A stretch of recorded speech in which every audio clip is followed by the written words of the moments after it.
بچے کو سب سے پہلے کیا سکھانا ہے؟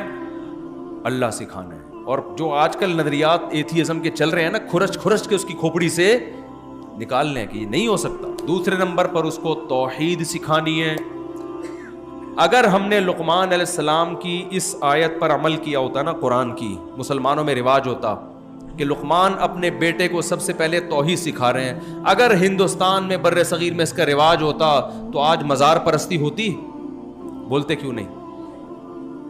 داتا دربار پہ جو کچھ ہو رہا ہے, اور قوالیاں اور دھمال اور سردے اور طواف اور فلانا اور ڈمکانا. عرب, سعودی عرب کے نصاب میں توحید شامل ہے, اسکولوں کے نصاب میں. یہی وجہ ہے کہ وہاں لوگ مشرک نہیں ہوتے, کوئی بھی نہیں ہے, شرک کا نام و نشان نہیں ہے سعودی عرب میں. کیوں؟ پہلی جماعت سے بچے کو توحید سکھائی جاتی ہے. ہمارے یہاں توحید کا چیپٹر ہے ہی نہیں, کہیں بھی نہیں ہے. بس مبہم باتیں کی جاتی ہیں. اسلام بڑا اچھا مذہب ہے, پڑوسیوں کے حقوق اور تھوڑے بہت ابا اماں کے ہلکے پھلکے سے سکھا دیے. تو دوسرے نمبر پہ بچے کو سکھانا ہے بھائی کیا ہے توحید. توحید کو ایکسپلین بھی کرنا ہے بچے کے سامنے, ورنہ ہوگا پتہ ہے کہ اگر آپ نے توحید مبہم سکھا دی کہ ایک خدا ہے, تو عیسائی بھی کہتے ہیں خدا کتنے ہیں؟ ایک ہے. ہندو بھی کہتا ہے بھگوان کی اصل بھگوان کتنے ہیں؟ کل ایک ہندو کا میں نے کلپ سنا, کسی نے پوچھا مسلمانوں کا تو ایک ہی خدا ہے, ہمارے اتنے سارے کیوں ہیں؟ اس نے کہا بھائی بھگوان تو ایک ہی ہے. میں بڑا خوش ہو گیا کہ بھائی سبحان اللہ, ایمان لے آئے یہ تو. پھر آگے اس نے کہا کہ آپ کے اتنے روپ ہیں, دیکھو آپ کسی کی بیوی ہو, آپ کسی کی ماں ہو, وہ ماں کا روپ الگ ہے, بیوی کی حیثیت سے آپ کا روپ الگ ہے, بیٹی کی حیثیت سے. تو ایسے ہی بھگوان تو ایک ہی ہے لیکن اس کے بہت سارے روپ ہیں. تو یہ والا روپ بھی ہے, یہ والا روپ بھی, یہ والا بھگوان, یہ والا بھگوان, یہ سب اس کے روپ ہیں. اصل کیا ہے؟ ارے بھائی نہیں نہیں نہیں نہیں نہیں, جب اصل ایک ہے تو اس کے یہ روپ ہیں کہ وہ خالق بھی ہے, وہ مالک بھی ہے, وہ اپنے بندوں سے محبت بھی کرتا ہے, وہ اپنے بندوں کو سزا بھی دے سکتا ہے, وہ اولاد بھی دیتا ہے. یہ والے روپ تو بے شمار ہیں, ہے کتنا؟ ایک, تو جھکنا اس کے آگے ہے.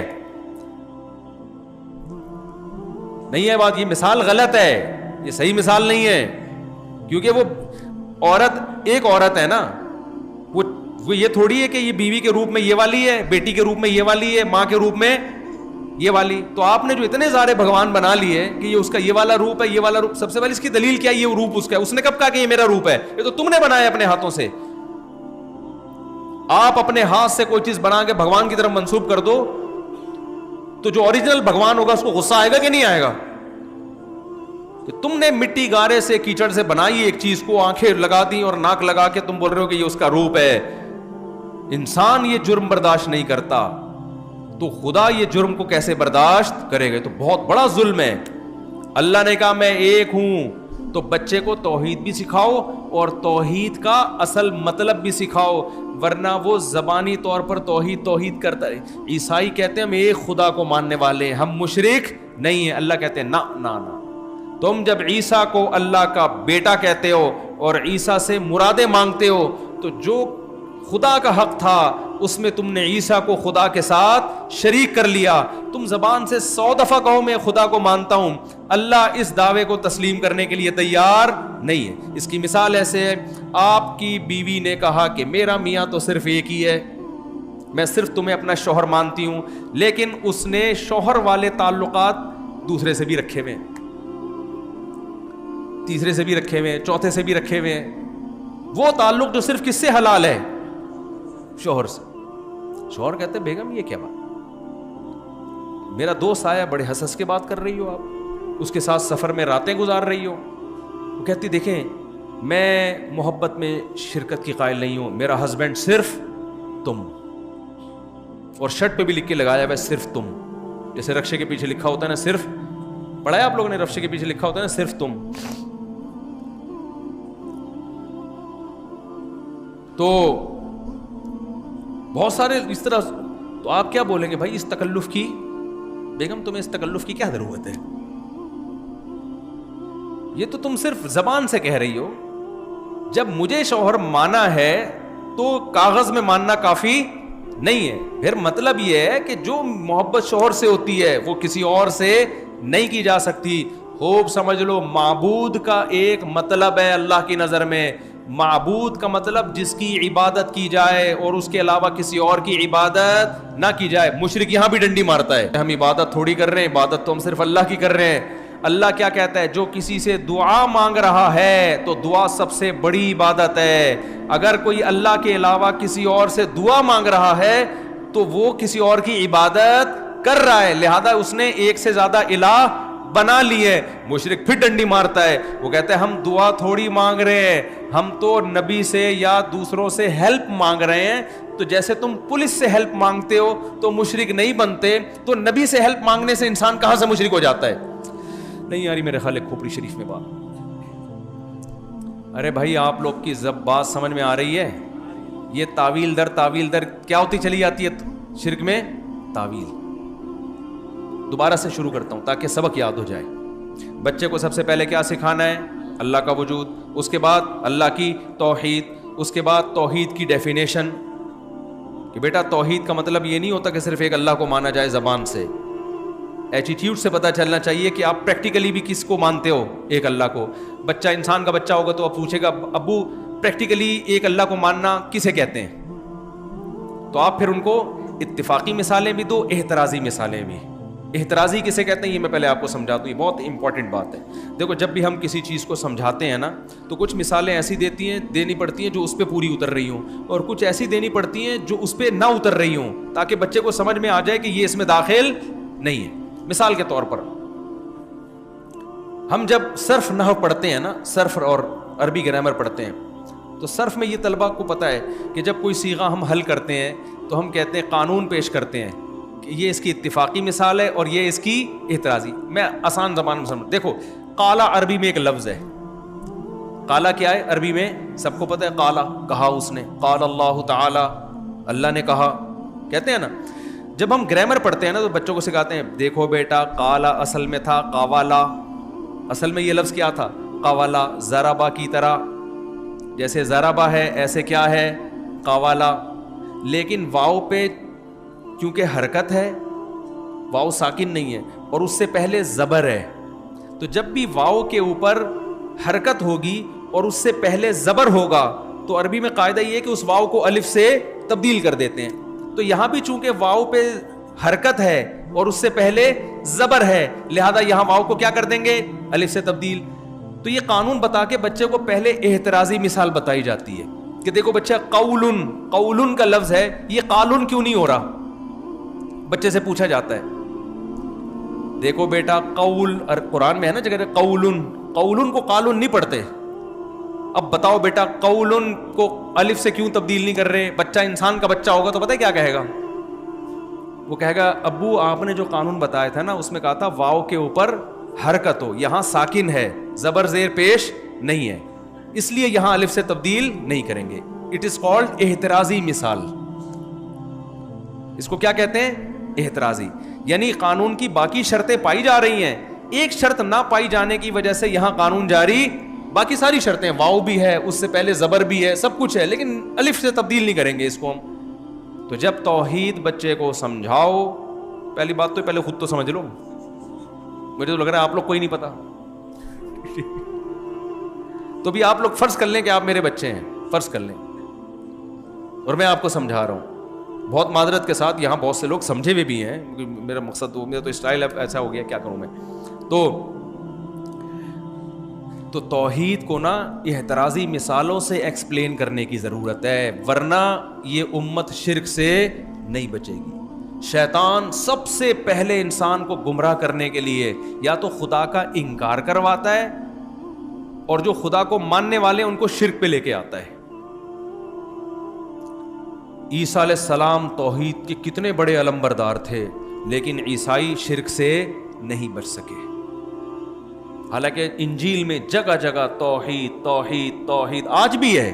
تو ابھی عیسائیوں سے پوچھو خدا کتنے کا؟ ایک. کس کی عبادت کرتے ہو؟ صرف ایک کی. پریکٹیکلی کیا ہے؟ گڑبڑ کر رہے ہیں. وجہ کیا ہے؟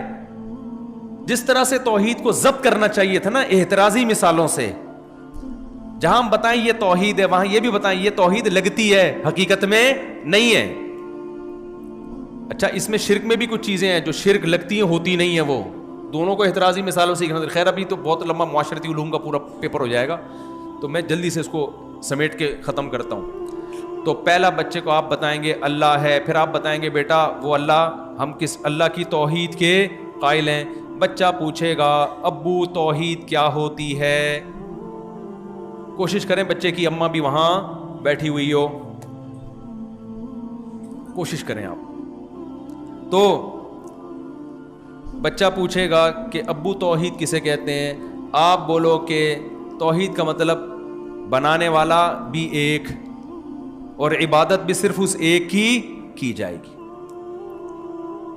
اب مشرک لوگ فوراً یہاں کیا کر دیتے ہیں کہ ہم عبادت تو صرف اسی کی کرتے ہیں, ہم تو دوسروں سے دعا مانگ رہے ہیں. تو بچے کو آپ نے سمجھانا ہے بیٹا کسی سے دعا مانگنا پکارنا یہ عبادت کا جزو اعظم ہے. اور قرآن کی آیت بھی یاد کر لیں وَمَن يَدْعُ مَعَ اللَّهِ إِلَٰهًا آخر, جو اللہ کے ساتھ کسی اور کو پکارے گا اس سے دعا مانگے گا تو اس کا حساب اللہ نے اپنے ذمے لیا ہوا ہے, نہیں چھوڑے گا اللہ اس کو. تو اس سے پتہ چلتا ہے بھائی کسی سے دعا مانگنا بھی عبادت ہے اور اللہ کے علاوہ کسی کی عبادت کرنا یہ کیا ہے, شرک ہے. تو اللہ کے علاوہ سے دعا مانگنا بھی کیا ہے, شرک ہے. آج کے مشرک نے کیا کیا, یہاں بھی ڈنڈی مار دی. انہوں نے کہا نہیں بھائی ہم کسی اور کی نہ عبادت کرتے ہیں اور نہ ہم دعا مانگتے ہیں. ہم نبی سے جب ہم کہتے ہیں یا رسول اللہ مدد یا علی مدد تو ہم دعا تھوڑی مانگ رہے ہیں, ہم تو ہیلپ مانگ رہے ہیں. کیا کر رہے ہیں ہم, ہیلپ. ہم جب پولیس سے کہتے ہیں پلیز ہیلپ می تو کیا مشرک ہو جاتے ہیں؟ بھائی آپ ڈاکو کھڑا ہوا ہے بندوق لے کے, اول تو ایسے موقع پہ پولیس الحمدللہ ہوتی نہیں ہے, لیکن اگر فرض کرو پولیس ہے اور ڈاکو آپ سے چیزیں لے کے بھاگ رہا ہے تو آپ پولیس سے فوراً کیا کہتے ہیں, پلیز ہیلپ می. تو وہ کہتے ہیں بھائی جب پولیس سے مدد مانگی جا سکتی ہے تو یا رسول اللہ مدد کہہ دیا, یا پولیس مدد کہہ دیا تو کافر نہیں ہوا, یا رسول اللہ مدد کہہ دیا فوراً شرک اور کفر کے فتوے لگنا شروع ہو گئے. یہ کون سا اسلام ہے بھائی؟ تو بچے کو پھر آپ نے سمجھانا ہے, اس بہانے آپ خود بھی سمجھ جاؤ گے.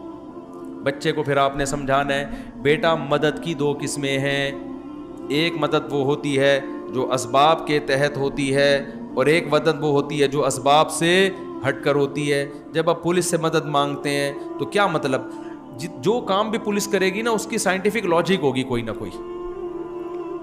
پولیس چل کے آئے گی, گاڑی اسٹارٹ کرے گی, گاڑی میں پیٹرول ہوگا تو گاڑی چلے گی, ٹائر جڑا ہوا ہوگا تو ٹائر گھومے گا. اسباب مہیا ہوں گے تو مدد ہوگی, اسباب نہیں ہوں گے تو مدد نہیں ہوگی. پھر پولیس ڈاکو کے پیچھے پیچھے بھاگے گی, اگر پولیس کی اسپیڈ ڈاکو سے تیز ہوئی تو ڈاکو کو پکڑ لے گی, اگر ڈاکو کی اسپیڈ تیز ہوئی تو ڈاکو کو بولتے کیوں نہیں بھائی, نہیں پکڑے گی. عام طور پہ چونکہ ڈاکو کی اسپیڈ تیز ہوتی ہے اس لیے پکڑے نہیں جاتے. تو یہ سارے اسباب اختیار کر کے وہ آپ کی مدد کرے گی, تو اسباب کے تحت ان سے مدد مانگی جاتی ہے. لیکن جہاں سائنٹیفک لاجک نہ بنتی ہو, اسباب کی دنیا میں مدد کا امکان نہ ہو, وہاں جب مدد مانگی جائے گی یہ مدد عربی میں دعا کہلاتی ہے. شریعت اس پکار کو کیا کہتا ہے, دعا. یہ اللہ سے ہو یا یہ اللہ کے علاوہ سے جب ہوتی ہے تو یہ شرک کہلاتا ہے. جب کوئی شخص یہ کہتا ہے یہاں بیٹھے بیٹھے یا رسول اللہ میری مدد کریں, تو کوئی سائنٹیفک لاجک ہے اس کی؟ نبی تو صلی اللہ علیہ وسلم تو اپنی قبر مبارک میں ہیں, وہ کیسے مدد کر سکتے ہیں بھائی, وہ کیسے مدد کر سکتے ہیں آپ کی؟ کیا وہ قبر مبارک سے نکل کر آئیں گے؟ یہ پاسبل نہیں ہے. اللہ ہر جگہ ہر ایک کی سنتا بھی ہے اور جب چاہے جس کی مدد کر بھی سکتا ہے. اب بچہ اگر سمجھدار ہوگا تو آپ سے ایک سوال پوچھے گا, اور اگر سمجھدار نہیں ہے تو آپ خود اس کو یہ سوال اٹھا کے اس کا جواب دے دینا. جب لقمان علیہ السلام نے اپنے بچے سے کہا نا لا تشرک باللہ, تو امید ہے کہ بچے نے سارے سوال پوچھے ہوں گے. تو قرآن نے تو اختصار سے ذکر کیا نا تاکہ آگے تم اس کو خود ایکسپلین کرتے رہو بیٹھ کے کہ شرک کسے کہتے ہیں. تو بچہ پھر آپ سے پوچھے گا کہ ابو اگر اسباب سے ہٹ کے اختیارات اللہ نے کسی کو بھی نہیں دیے, جو کوئی بھی کرے گا, پولیس اسباب کے تحت کرتی ہے نا, کیا خیال ہے بھائی؟ اسباب سے ہٹ کے کسی کے پاس اختیارات اگر نہیں ہیں تبھی تو ہمیں منع کیا جا رہا ہے مت مانگو, کیونکہ اللہ نے ان کو اختیارات نہیں دیے ہیں, تبھی تو کہا جا رہا ہے دیے ہوتے تو پھر اللہ کیوں روکتا. آپ نے کسی کو کسی جگہ کا وزیر بنا دیا کہ پانی اس کے اختیار میں, جب چاہے گا پانی چھوڑے گا, اور پھر گورنمنٹ منع بھی کرے اس کے پاس نہ جانا, تو ہم کہیں گے بھائی اختیارات دیے کیوں جب جانے سے منع کیا ہے؟ اس کا مطلب دیے ہی نہیں ہے. تو بھائی اسباب سے ہٹ کے اگر اختیارات مخلوق کے پاس نہیں ہوتے تو پھر نبی صلی اللہ علیہ وسلم نے زمین پہ بیٹھے بیٹھے چاند کے 2 ٹکڑے کیسے کر دیے؟ نہیں آ رہی بات؟ اس کا مطلب آپ صلی اللہ علیہ وسلم کچھ کرنے میں کسی سبب کے محتاج نہیں ہے. اس کی کوئی سائنٹیفک لاجک بنتی ہے؟ ارے کوئی سائنسدان اس بات کو مانے گا کہ کوئی انسان یہاں سے اشارہ کرے اور چاند, پتھر 2 ٹکڑوں میں نہیں ہو سکتا, تو چاند کہاں سے 2 ٹکڑوں میں تقسیم ہو گیا؟ ابو مجھے یہ بتائیں, ہم نے تو مولوی صاحب سے جمعے میں سنا ہے کہ موسیٰ علیہ السلام جب لاٹھی پھینکتے تھے سانپ بنا دیا کرتے تھے. اسباب کی دنیا میں کیا یہ پاسبل ہے؟ بولتے کیوں نہیں بھائی؟ امپاسبل. عیسیٰ علیہ السلام جب مردے کو کہتے تھے قم باذن اللہ, مردہ ایک دم کھڑا ہو جاتا تھا. سائنس نے آج اتنی ترقی کر لی, اب تک ایک رپورٹ بھی ایسی نہیں کہ مردے کو زندہ کر دیا ہو. اگر ممکن ہوتا سب سے پہلے مائیکل جیکسن کو زندہ کرتے. اس پہ بہت خرچ ہوا تھا ڈاکٹروں کا, کروڑوں روپے ڈاکٹروں نے خرچ کر چکے تھے اس پہ کہ اس کو بچانے کے لیے. تو سوال پیدا ہوتا ہے یہ مرا کیوں؟ انشورنس کمپنیوں کا بیڑا غرق ہو گیا تھا. سب سے پہلے کس کو زندہ کرتے بھائی؟ تو جن کی بیویاں مر گئی ہیں وہ کبھی بھی زندہ کرنے کی کوشش نہ کرتے, لیکن آزمائش میں آ جاتے وہ کہ زندہ کیا تو پھنسیں گے, نہیں کیا تو لوگ بولیں گے محبت ہی نہیں تھی. بڑی آزمائش میں پھنس جاتے وہ. اچھا خیر, تو اب سوال پیدا ہوتا ہے کہ عیسیٰ علیہ السلام نے مردے کو کیسے زندہ کیا؟ عیسیٰ علیہ السلام جب کوڑ کے مریض کو ہاتھ لگاتے وہ ٹھیک ہو جاتا. نہ کوئی میڈیکل کالج میں عیسیٰ علیہ السلام نے پڑھا تھا, حتیٰ کہ پرندہ بناتے مٹی سے اور پھونک مارتے اور وہ سچی مچی کا پرندہ بن کے اڑنے لگتا. ابا یہ سب کیا ہے؟ واٹس ہیپننگ انگلش میں بولے گا, آج کل کی بچے یہ کیا ہے نہیں بولتے. What's going on? ابا یہ سب کیا ہو رہا ہے, میں کیا سن رہا ہوں؟ امام صاحب نے آج تقریر میں بتایا, اور پھر امام صاحب نے یہ بھی بتایا کہ جب عیسیٰ علیہ السلام مردے کو زندہ کر سکتا ہے تو محمد صلی اللہ علیہ وسلم کا مقام تو عیسیٰ سے بھی اوپر ہے. وہ ہمیں اولاد کیوں نہیں دے سکتے؟ تو آپ نے بچے کو اس چیز میں بھی ایکسپلین بولو کرنا ہے. بیٹا بات یہ ہے کہ ایک چیز ہوتی ہے معجزہ, وہ پیغمبروں کے ہاتھ پہ صادر ہوتا ہے, اس میں پیغمبر کے ارادے کا دخل نہیں ہوتا. نہ وہ کام پیغمبر کرتے ہیں, کام کون کرتا ہے؟ اللہ. پیغمبر کا صرف ہاتھ استعمال ہوتا ہے, پیغمبر کو اختیارات نہیں دیے جاتے. بچہ کہے گا ابا اس کی کوئی دلیل تو پیش کریں, ایسا نہ ہو آپ مجھے توحید کے نام پہ الو بنا رہے ہوں. اور مسجد کے جو مولوی صاحب تھے وہ صحیح مثالیں دے رہے تھے کہ موسیٰ زندہ کرتے تھے, موسیٰ لاٹھی کو پھینکتے تھے سانپ بنتی تھی. تو یہ آپ نے کہاں سے نکال دیا کہ ہو سکتا ہے اللہ نے اختیار دے دیا ہو, اللہ نے نبی کو اختیار دے دیا ہو کہ جب بھی چاہیں گے آپ یوں کریں گے چاند کے 2 ٹکڑے ہو جائیں گے. اختیارات دے دیے نا اللہ نے پیغمبر کو, دیے بھی تو اللہ نہیں ہے. تو آپ نے بولا نہ بیٹا, اللہ نے کسی کو اختیارات نہیں دیے. جب چاہتا ہے کسی سے کام لے لیتا ہے. کام لینا الگ چیز ہے, اختیار دینا الگ. اس کی ایک مثال دیتا ہوں, مثال سے بات سمجھائیں. دیکھو بیٹا یہ جو پین ہے, میں جب اس سے تمہارا نام لکھتا ہوں, جیسے ستار نام ہے بچے کا, میں نے دیکھو ایس سے TTAR لکھ دیا, میں نے پین سے کام لیا ہے. پین کے پاس یہ اختیار نہیں کہ خود ہی گھوم گھام کے ایس لکھ دے, یہ اختیار ہے پین کے پاس. لہذا جب بھی تم کہو گے کہ ستار لکھو, تم مجھے کہو گے, پین کو نہیں کہو گے, کیونکہ پین میرے ہاتھ میں گھوم رہا ہے, جہاں چاہوں میں گھماؤں. پین کے پاس اختیارات نہیں ہے. تو بیٹا اللہ پیغمبروں سے بھی بعض دفعہ کام لے لیتے ہیں. پیغمبر کو کہتے ہیں صرف آپ اشارہ کریں میں ٹکڑے کر دوں گا. اس کا شرک سے کوئی تعلق نہیں ہے. اختیار کس کے پاس ہے؟ اللہ کے پاس ہے. مانگنا کس سے ہے؟ اللہ سے مانگنا ہے.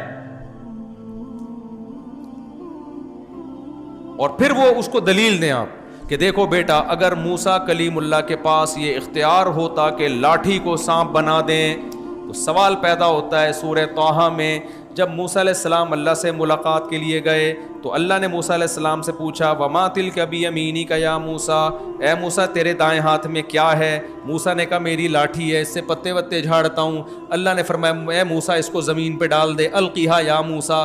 موسیٰ علیہ السلام نے زمین پہ ڈال دیا۔ قرآن کہتے فَإِذَا هِيَ حَيَّةٌ تَسْعَىٰ، سانپ بن کے دوڑنے لگی۔ موسیٰ علیہ السلام خوفزدہ ہو گئے۔ قرآن کہتا ہے موسیٰ علیہ السلام بھاگے، وَلَمْ يُعَقِّبْ، پیچھے مڑ کے بھی نہیں دیکھا۔ میں نے ایک جگہ یہ بیان کیا تو نیچے کسی کی آیت کا ریفرنس دیں۔ ان کو خیال تھا یہ مفتی صاحب غلط باتیں کر رہے ہیں کیونکہ ان کے نظریات پہ زد پڑ رہی تھی۔ ارے میں پوری آیت پڑھ کے سنا رہا ہوں میرے بھائی، وَلَمْ يُعَقِّبْ، قرآن کے الفاظ ہیں، موسیٰ مڑ کے پیچھے اتنے خوفزدہ ہوئے۔ اگر موسیٰ نے خود لاٹھی کو سانپ بنایا ہوتا تو کیا خوفزدہ ہو کے بھاگتے؟ نہیں آئی میرا خیال ہے بات کھوپڑی شریف یعنی دماغ شریف میں۔ اس کا مطلب موسیٰ کو تو اگر کوئی آدمی خود جو کرتب دکھاتا ہے وہ خود تھوڑی ڈرتا ہے، اس کو تو پتا ہوتا ہے میرا ہی کام ہے بھائی۔ اللہ نے فرمایا موسیٰ لا تخف انی لا یخاف لدی المرسلون۔ کیسی پیاری آیت ہے یار، بڑا مزہ آتا ہے پڑھنے میں۔ اے موسیٰ میرے سامنے پیغمبر ڈرا نہیں کرتے، یہ تجھے نقصان پہنچانے کے لیے نہیں ہے۔ اقبل، واپس پلٹ۔ کیا انداز ہے موسیٰ اللہ کا، یا موسیٰ اقبل، اے موسیٰ واپس پلٹ۔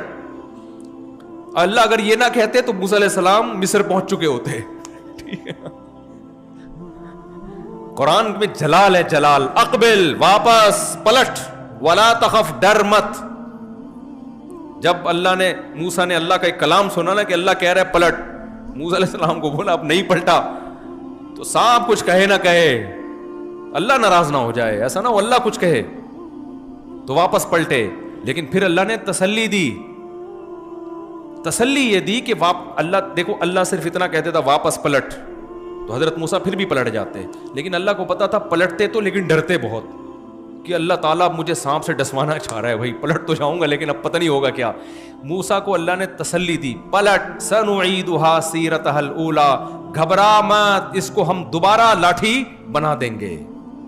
یہ سارے کام کون کر رہا ہے میرے بھائی؟ اللہ کر رہا ہے۔ موسیٰ کے پاس اس کے اختیارات نہیں تھے۔ اقبل، واپس پلٹ، سنعیدھا سیرتھا الاولی، ہم اسے واپس پرانی کنڈیشن میں لے آئیں گے، وہی لاٹھی جو پہلے تھی۔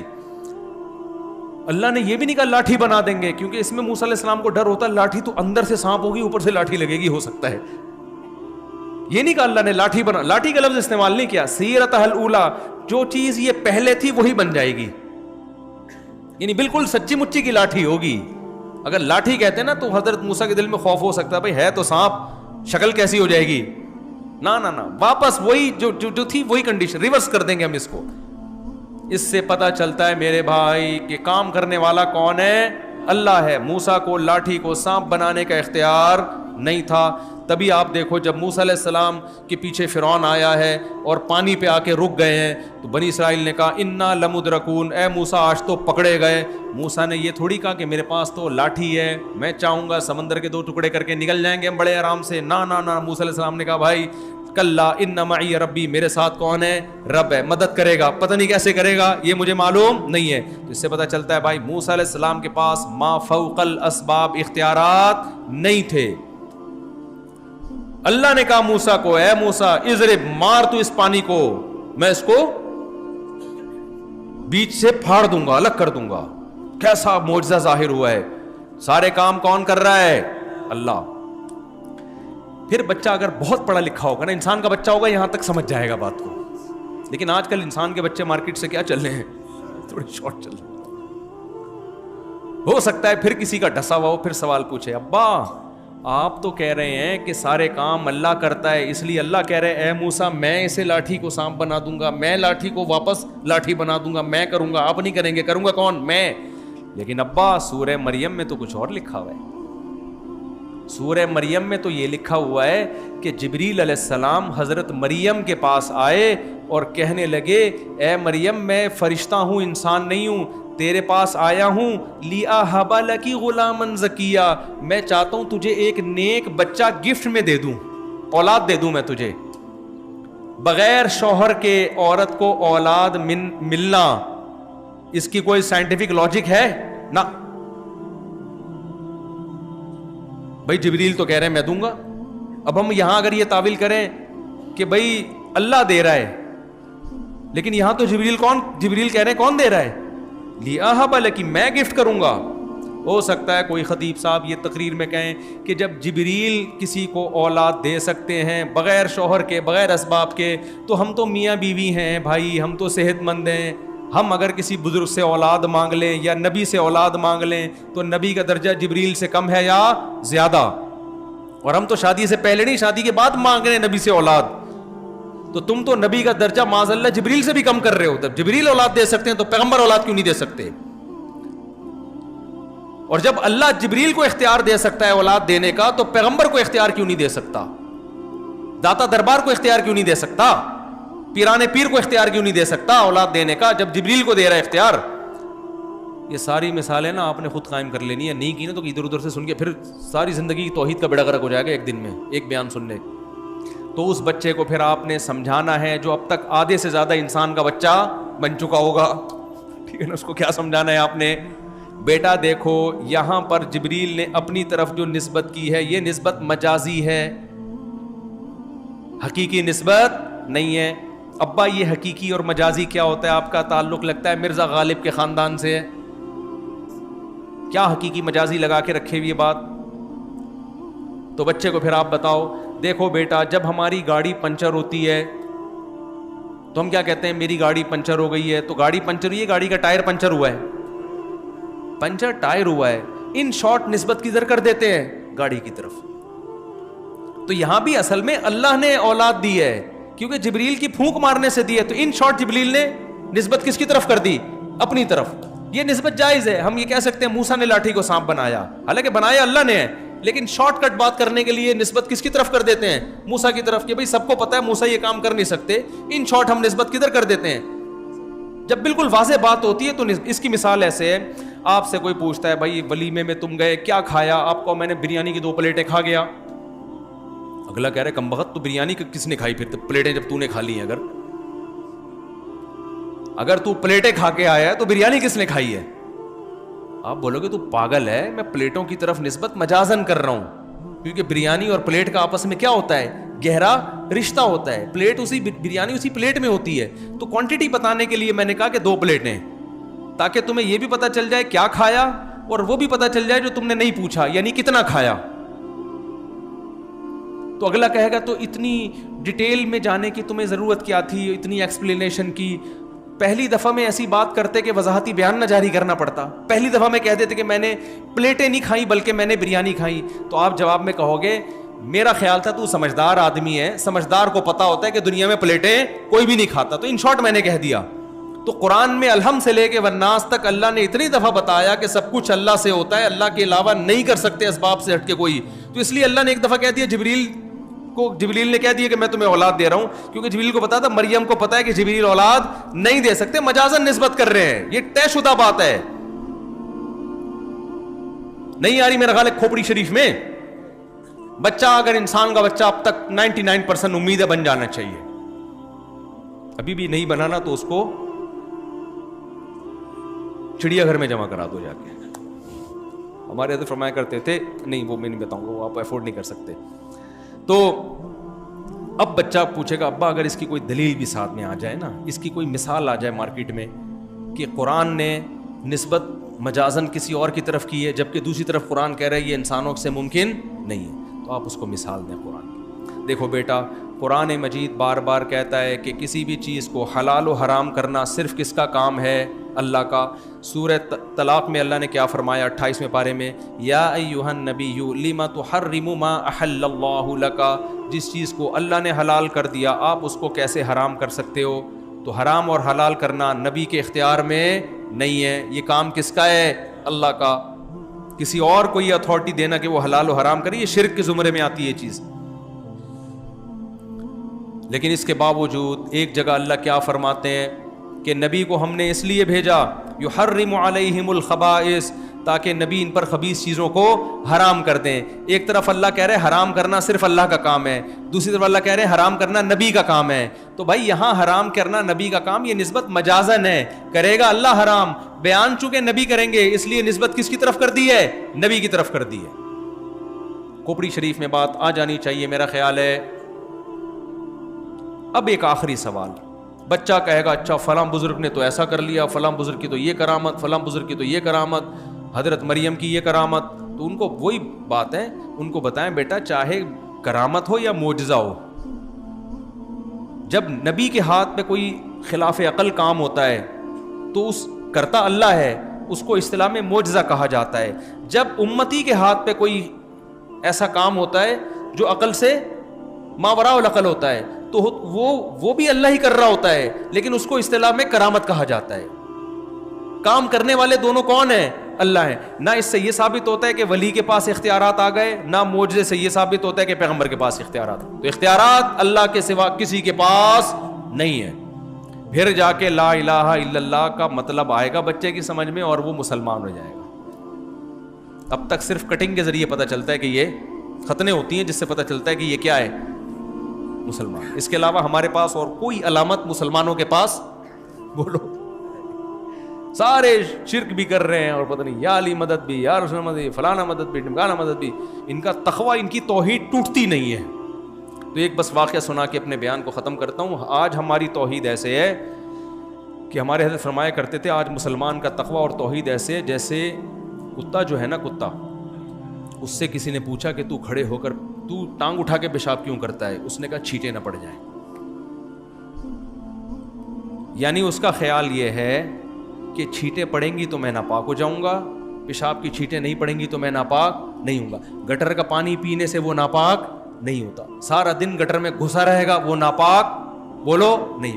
کتے بلی مردار کھاتا رہے گا وہ ناپاک نہیں ہوگا. سارا دن کتوں جیسے کام کرے گا وہ. کتا کبھی دیکھا انسانوں جیسے کام کرتے ہوئے آپ نے؟ سارا دن حرکتیں کیسی کرے گا؟ کتوں جیسی کرے گا. کھائے گا بھی مردار, بیٹھے گا بھی گندگی میں, اور ویسے تو کتا جگہ صاف کر کے بیٹھتا ہے, اتنا شعور ہے اس میں. پیے گا گٹر کا پانی, لیکن جب اس کو وہ یہ ثابت کرنے کے لیے کہ میں صفائی پسند ہوں, پیشاب کرتے ہوئے احتیاطاً ایک ٹانگ اٹھا لے.